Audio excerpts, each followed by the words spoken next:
Hello friends, welcome back to my channel. আশা করি সবাই ভালো আছো, আমিও খুব ভালো আছি। কালকে এই ভিডিওটা করার আমার ইচ্ছে ছিল, কিন্তু কিছু পার্সোনাল প্রবলেমের জন্য এই ভিডিওটা আমি কাল করতে পারিনি। সকালেও পারিনি, তো সমস্যা নিশ্চয়ই থাকে, না হলে কেন লোকে ভিডিও দেবে না, তাই না? যাই হোক, যে ভিডিওটা আমি দেবো ভেবেছিলাম সেটা আমি এখন করতে বসলাম। তোমাদের পেতে একটু রাত হবে, কিছু করার নেই, বুঝতেই পারছো আমার একটু ব্যস্ততা চলছে কদিন ধরে। কবে যে স্থিতিশীল হতে পারবো, মানে ঠিকঠাক ঘরে বসতে পারবো বুঝতে পারছি না। যাই হোক, কাজ তো থাকবেই, তার মধ্যেও আমার পার্সোনাল কাজ তো চালাতেই হবে। হ্যাঁ, আমি গত কয়েকদিন ধরেই দেখছি পিয়ার ভিডিওগুলো, যেগুলোকে না বললেই নয়। আমি ওকে সাপোর্ট করি, তার মানে ওর দোষটাকে বলবো না বা দেখবো না, বা দেখেও না দেখার ভান করব, বা সেটা নিয়ে কথা বলবো না। এটা হচ্ছে আমার কোয়ালিটি নয়। কারণ যার যেটা দোষ, যার যেটা গুণ, সেটা অবশ্যই বলতে হবে, এবং না বললে সে বুঝবেও না অ্যাকচুয়ালি। তাই যেটা মনে হলো কালকে না, তার আগের দিনের ভিডিওটা দেখে ওরা ফিরছিল পুনে থেকে ফ্লাইটে, সেই ভিডিওটা, কথাগুলো জাস্ট ভালো লাগেনি আমার। মানে আমি বলতে চাইছি কি কথা, কেন কথা, সেটা বড় কথা না। কথাটা হচ্ছে, তোমার বিপদের সময় তুমি লোকের কাছে সাহায্য চেয়েছো, তাই তো? তোমার বিপদ মানে বিশাল বিপদ, আমি বলছি না পার্সোনাল তোমার বা তোমার বরের, তোমার ছেলের, যে কিনা একটা শিশু বলা যায় আমাদের কাছে, এবং তার অসুস্থতার খবর শুনে, তার একটা ট্রিটমেন্টের খবর পেয়ে, আমরা তোমার কথা শুনে এবং তোমার সাহায্য চাওয়ার ভিডিওটা দেখে আমরা কিন্তু কোনো কিছু ভাবতে বসিনি। আমরা সত্যিই ভাবতে বসিনি যে পিয়া যে টাকাটা চাইছে সেটা কি ওর চাওয়া উচিত, কিংবা যে ট্রিটমেন্টটা করবে বলছে সেটা করবে তো, মানে মনে সন্দেহ আনা, অথবা ট্রিটমেন্টের জন্য যে টাকার পরিমাণের কথাটা বলছে সেটা যে যাচাই করা, সেটাও না। আর সর্বোপরি তোমার উপর বিশ্বাস করেছি। যে মুহূর্তে তুমি তোমার কিউআর কোড শেয়ার করেছো, সঙ্গে সঙ্গে কিন্তু আমরা বোধহয় সেই রাতও নয়, পরের দিনও না, সেই রাতেই আমরা আমাদের চ্যানেলে, কমিউনিটিতে সেই পোস্টগুলো শেয়ার করেছি, এমনকি ফেসবুকেও। মানে যেখানে যেখানে আমাদের ক্ষমতা, যত দূর আমাদের ক্ষমতা তত দূর আমরা শেয়ার করেছি। না, এই ছেলেটা, এই মায়ের পাশে যত লোক সম্ভব দ্বারা, যার যতটা পরিচিতি আছে। তুমি এখানেও হয়তো বলতে পারো যে আমার এত সাবস্ক্রাইবার আছে, তারা দিলেই হয়ে যায়, সবার না দিলেও হয়। কিন্তু তোমার তখন বক্তব্যটা, ভিডিওটা ছিল সার্বজনীন, মানে সবার জন্য। ইউটিউবে যত লোক আছে তাদের জন্য, প্লাস ফেসবুকেও নিশ্চয়ই বলেছো, তাদের জন্য। কাজে আমরা কিন্তু এত কিছু প্যাচগোজ নিয়ে ভাবিনি। তখন কিন্তু আমাদের সামনে ছিল সেই বাচ্চাটা, এবং বাচ্চাটার ট্রিটমেন্ট, এবং বাচ্চাটার সুস্থতা, ব্যাস। তোমার চিন্তা, তোমার বরের চিন্তা কিন্তু আমরা করতে বসিনি। শুধুমাত্র কিন্তু আয়ুষের কথাই ভেবে আমরা মা হয়ে, বা মায়ের মতো ব্যক্তিরা যারা যতটা পারবে ততটা কিন্তু সাহায্য করেছে। এমনকি আমার যারা ভিউয়ার্স আছে, তারা আমার কমেন্টস বক্সে এসে বলেছে যে তোমার ভিডিও তারা দেখে না, শুধুমাত্র আমার রিকোয়েস্টে বা আমার বলা ভিডিওর থ্রুতে যেটুকু জেনেছে, মানে তাদের এতটাই মানুষকে সাহায্য করার ইচ্ছে, তারাও কিন্তু কোনো কিছু না ভেবে, তোমাকে না জেনে, তারাও কিন্তু তোমাকে দেখে না। এটা কিন্তু আমার কমেন্টস বক্সে এখনও হয়তো তাদের সেই কমেন্টসগুলো রয়ে গেছে। তারা কিন্তু আমার কথার উপর বিশ্বাস করে, তোমার নিজের উপর আস্থা রেখে তোমাকে সাহায্য করেছে, যার যা ক্ষমতা করেছে তো। এবং শুধু আমাকে দিয়ে বিচার করলে হবে না, অনেকে, প্রচুর বহু লোকজন তাদের তাদের কমিউনিটির লোকজনকে নিয়ে ঝাঁপিয়ে পড়েছে তোমার উপর, তাই না?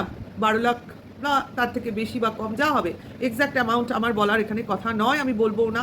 যেটা উঠেছে, যে পরিমাণ টাকা উঠেছে, আমার তো মনে হয় যদি সেখানে 10,000 টাকাও ওঠে, সেটাও কিন্তু টাকা। কিছু লোক কোনো কিছু না ভেবে, তোমাকে না চিনে, তাদের পরিশ্রমের টাকা তাদের অ্যাকাউন্ট থেকে তোমাকে পাঠিয়েছে। সেই আপনজনের কথা কি ভুলে যাব আমরা, যে কিনা রাস্তায় ঘুরে ঘুরে কিভাবে টাকা রোজগার করে পাঠিয়েছে? হ্যাঁ, তার জন্য তোমার একটা ভিডিও করেছো, তাকে বলেছো, এবং তুমি আপ্লুত হয়ে গেছো নিশ্চয়ই। সবটাই কিন্তু একটা সমবেদনা থেকে করেছি আমরা। কিন্তু কালকের বা পরশুর যে ভিডিওটা তুমি দিয়েছো তোমার ফ্লাইটে ফেরার, তাতে যেসব বক্তব্য তুমি রেখেছো, সেগুলো কি কোনো নিডি মায়ের কথা বা অসুস্থ বাচ্চার মায়ের কথা? এত অহংকার থাকা ভালো না। আমরা কিন্তু জানি অহংকারী পতনের মূল। আমরা সেই জায়গায় থেকে কথা বলবো যেখানে ভিউয়ার্সরাই আমাদের তোমার প্রধান একটা টাকা পাওয়ার মাধ্যম। এই ভিউয়ার্সদের বিরুদ্ধে কথা বলে তোমার কী লাভ হচ্ছে? কী লাভ হচ্ছে? লোক কিন্তু যৎপরনায় বিরক্ত হয়ে উঠছে তোমার উপর। তোমার কমেন্টস বক্সে গেলেই দেখা যায়, আমাদের কমেন্টস বক্সে এসে কেউ বলতে যায় না, তারাই কিন্তু বলে যাচ্ছে এত অহংকার ভালো না, সব জিনিসে এত কথাও ভালো না।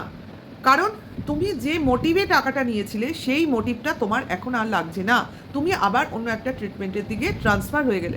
তাহলে যেখানে তোমার একটা মতেরই ঠিক নেই, মানে একটা সিদ্ধান্তেরই ঠিক নেই, তাহলে তুমি যখন টাকা চাইবে, মানে চাওয়াই তো, ওয়াইটিতে বসে লোকের কাছে সাহায্য প্রার্থনা করেছো, তাহলে সেইটা যখন তুমি চেয়েছো, তোমাকে তো সেখানে নমনীয়ই হয়ে থাকতে হবে। তুমি কিনা লোকের শিক্ষা নিয়ে কথা বলছো যে এটা তোমাদের কি ধরনের শিক্ষা যে তোমরা দেওয়া টাকা ফেরত চাও। আরে এরা শিক্ষিত নয়, আমি বললাম হয়তো সেই ধরনের শিক্ষিত লোকই নয়। যদি এরা সেই ধরনের শিক্ষিত লোক হতো না, মানে যারা কিনা টাকাকে বোঝে বেশি, এরম লোক হতো না, তারা কিন্তু তোমার এইভাবে না ভেবে না চিনে না দেখে লোকের টাকা দান করতে পারতো না। কারণ শিক্ষিত লোকেরা, অতি শিক্ষিত লোকেরা, বেশি বিচক্ষণ লোকেরা কিন্তু অজানা অচেনা লোককে টাকা দেয় না, দেয় না। হ্যাঁ, তার মধ্যেও কি ব্যতিক্রম নেই? আছে, সব জায়গায় ব্যতিক্রম আছে। কিন্তু মানুষের শিক্ষা দিয়ে প্রশ্ন করার তুমি কে? তুমি কে? লোকে যদি, যাদের শিক্ষা নিয়ে তুমি প্রশ্ন করেছো, তারা যদি প্রশ্ন করে তোমার শিক্ষা কত দূর, তোমার হাজব্যান্ডের শিক্ষা কত দূর যে তুমি অন্যের শিক্ষার তুলনা করতে বসো? তোমার কথাবার্তাই তো তোমার শিক্ষার পরিচয়। তোমার মধ্যে যে সঠিক শিক্ষা নেই, তোমার কথায়, তোমার বডি ল্যাঙ্গুয়েজে ফুটে ওঠে। এতটাও আত্মম্ভর থাকা ভালো নয়, কোনো জিনিসের জন্যই ভালো না। যাই হোক, যেটা বলছি, টাকা যদি তোমার যে উদ্দেশ্যে যে তুলেছো, মানে তোমাকে দিয়েছে, সেই উদ্দেশ্যটা যদি না হয়, তাহলে যদি লোকে তোমার কমেন্টস বক্সে গিয়ে বলে যে না আমাদের টাকা তুমি ফেরত দাও, কোন অপরাধটা তারা করেছে? হ্যাঁ, তুমি কিভাবে ফেরত দেবে সেটা তো একটা বড় কথা। হ্যাঁ, যারা দিয়েছে তাদের নিশ্চয়ই পেমেন্ট হিস্ট্রিতে সেই টাকা, সেই অ্যাকাউন্ট ডিটেলস রয়েছে তাদের নামে। যাদের পাওয়ার ইচ্ছে তারা তোমার মোবাইলে যেভাবে টাকা পাঠিয়েছে সেখানে স্ক্রিনশট পাঠিয়ে দিক, তাই না? পাঠিয়ে দিক, বা তোমাকে শেয়ার করুক যেভাবে সম্ভব, তারপর তুমি সেই টাকার পরিমাণ দেখে তাকে ফেরত দিয়ে দেবে। এটাই তো কথা না? তুমি কি বলছো সেই টাকা তুমি ডোনেট করবে, এতটাও গর্ব থাকা ভালো না। তুমি ডোনেট করার কি? এটা তো আমারও প্রশ্ন। তোমার কি টাকা যে তুমি ডোনেট করবে? আমরা তো টাকাটা দিয়েছি আয়ুষের ট্রিটমেন্টের জন্য। সেই ট্রিটমেন্টটা যদি নাই হয়, মানে যে ট্রিটমেন্টের কথা তুমি বলেছো, সেই টাকা তো ফেরত দেওয়াই উচিত। কারণ তুমি নিতে পারো, তা দিতে পারবে না কেন? আর তুমি ডোনেট করার কি? এটাই তো বড় প্রশ্ন। যদি আমরা বুঝি, আমরা আমাদের টাকা, বা যারা দিয়েছে তারা তাদের টাকা তাদের পছন্দ মতো জায়গায় ডোনেট করবে। তোমার সেই টাকার উপর অ্যাকচুয়ালি তো কোনো অধিকার নেই, কারণ ওটা ট্রিটমেন্টের টাকা। আর সেই ট্রিটমেন্ট যদি না হয়, অবশ্য করে এই সময় সমস্ত টাকা ফেরত দেওয়া উচিত। শুনতে খারাপ লাগলেও এটাই হচ্ছে সত্যি। একজন যদি কারো সেলফ রেসপেক্ট থাকে, সেই ব্যক্তি সেই কাজটাই করবে, যে আমি যে জন্য টাকাটা নিয়েছি সেই টাকাটা যখন আমার সেই কাজে লাগছে না, মানে সেই কাজটা যখন আমার এখন হবে না, তখন আমি বলে দেবো আমার ভিউয়ার্সদের, তোমরা যারা টাকা যে পরিমাণ দিয়েছো সেটা আমাকে শেয়ার করো, তারপর আমি এইভাবেই তোমাদের টাকা তোমাদের অ্যাকাউন্টে আমি ফেরত দিয়ে দেবো। কারণ 12 লাখ টাকা not a matter of joke, এটা কোনো জোক নয় যে তুমি তোমার টাকা মনে করে তুমি যতই বলো আমি ভিউয়ার্সদের টাকা বলে দেবো, সেটা তো তোমার অধিকারের মধ্যেও পড়ে না। লোকের কাছ থেকে টাকা তুললে বা টাকা নিলে এই ধরনের কথার সম্মুখীন অবশ্য করেই হতে হবে। এই নেগেটিভ ব্যাপারটা অবশ্যই তোমার ভাবা উচিত ছিল টাকা চাওয়ার আগে। টাকা যখন চাইবো, লোকের থেকে হাত পেতে যখন টাকা নেব, তখন লোকের প্রতিটা প্রশ্নের উত্তর আমি দিতে বাধ্য। আমি এখানে কিন্তু আমার কাজ দেখিয়ে টাকা নিচ্ছি না, আমি আমার নিড দেখিয়ে টাকা নিচ্ছি, মানে চাইছি। যেগুলো ব্লগিং করে তুমি টাকা পাচ্ছ বা রোজগার করছো, সেটা লোক দেখছে তোমার ভিডিও, তার মাধ্যমে তুমি ইউটিউব থেকে ইনকাম করছো, মানে যার কাজ করছো সে তোমায় টাকা দিচ্ছে, ভিউয়ার্সরা টাকা দিচ্ছে না। ভিউয়ার্সরা দেখছে ইউটিউবের ইনকাম হচ্ছে, তবে তুমি তার পার্সেন্টেজ একটা পাচ্ছ। আমরা কিন্তু জানি যেটাই দেখে ভিউয়ার্স, পুরো টাকা কিন্তু আমরা পাই না, একটা পার্সেন্টেজ পাই। তাহলে সেটা কিন্তু তোমার রোজগার। আর এইটা যেটা তুমি নিয়েছো, এটা ইউটিউবের টাকা নয়, এটা হচ্ছে তোমার ডিম্যান্ড করেছো, তুমি চেয়েছো, লোকের কাছে বলেছো তোমরা আমাকে সাহায্য করো, এটা হলো সাহায্যের টাকা।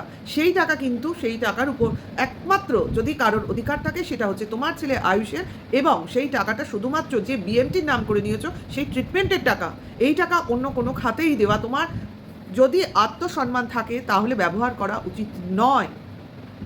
তোমার উচিত তোমার ভিউয়ার্সদের বলা, যখন ওই ট্রিটমেন্টটা হচ্ছে না, তুমি বলেছো ওই টাকায় হাত দিচ্ছি না, আমি ওই টাকা থেকে কোনো কিছু খরচ করছি না, পুনেতে গিয়ে যেসব কাজ করেছো বা ফ্লাইটে এসছো সবই তোমার নিজের টাকায়, তার মানে আমরা ধরেই নেবো সেই টাকাটা পুরোটাই যা উঠেছে তোমার অ্যাকাউন্টেই আছে। তাহলে সেই টাকাটা তুমি ধরে ধরে লোককে ফেরত দেওয়াই হবে তোমার সঠিক কাজ। তার জন্য একটা ভিডিও করে লোককে বলো যে আমি এবার তোমাদের কিভাবে টাকাটা ফেরত দেবো। এইটা যদি না তুমি করতে পারো, তুমি তোমার সম্মান কোনোভাবেই পুরোপুরি কোনোদিনও ফেরত পাবে না।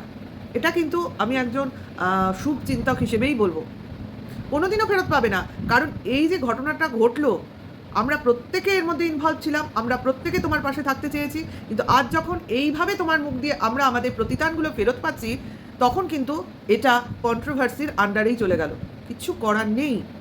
এটা আমি দেখবো না, আমি পাত্তা দেবো না বললেও কিছু আসবে না। কারণ এইগুলো কিছু মানুষের কাছে, ম্যাক্সিমাম, কিছু নয়, ম্যাক্সিমাম মানুষের কাছে নেগেটিভ বার্তাই নিয়ে যাচ্ছে। আশা করি বুঝতে পারছো। ইউটিউবে যেভাবে ভিডিও হচ্ছে বা প্রত্যেকে যেভাবে দেখছে, কারোর ভালো লাগেনি, লাগা সম্ভব নয়। এই জিনিসটা, তোমার কথাবার্তা, তোমার অ্যাটিটিউড, এটা মোটেও ভালো লাগেনি, লাগছেও না। কারণ আমি যেখানে তোমার দোষই দেখতে পাই না, ওই ভিডিওটা দেখে আমি জাস্ট অবাক হয়ে গেলাম। এটা কাকে দেখছি, কার ভাষা, কে কথা বলছে, এত আত্ম অহংকার, গর্ব কিসের জন্য? লোকের থেকে এক কথা বলে টাকা নিয়ে সেই টাকাটাকে অন্য কাজে লাগানোকে চিটিংবাজি বলে। এটা শুনতে খারাপ লাগলেও এটাই হলো সত্যি। যাই হোক, আমার খারাপ লেগেছে। অনেক লোকের ভিডিওই আমি দেখলাম, তাদেরও দেখলাম মোটামুটি ম্যাক্সিমাম লোকেরই তোমার কথাবার্তা মোটেও পছন্দ হয়নি, হওয়ার কথাও নয়। কারণ খারাপ জিনিস খারাপ ভাবেই লোকে নেবে। সত্যিকারের আমার এখানে একটাই প্রবলেম হচ্ছে, আমি যাদের বলেছি তোমার পাশে দাঁড়াতে বা সাহায্য করতে, আমাদের মুখটা জাস্ট রইল না। আমরা ভাবছি যে এই কথা বলে যাদের আমরা প্ররোচিত করেছিলাম তোমাকে সাহায্য করার জন্য, তারা আমাদের কি স্ট্যান্ডার্ড ভাবছে, নাকি তোমার মতোই ভেবে নিচ্ছে।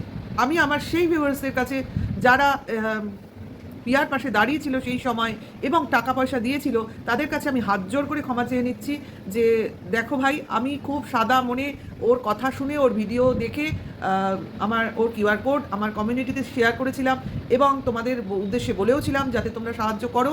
কিন্তু এখন যেসব ঘটনা পরিস্থিতি দেখছি, সত্যি আমি আমার ইমাজিনেশনেও আনিনি।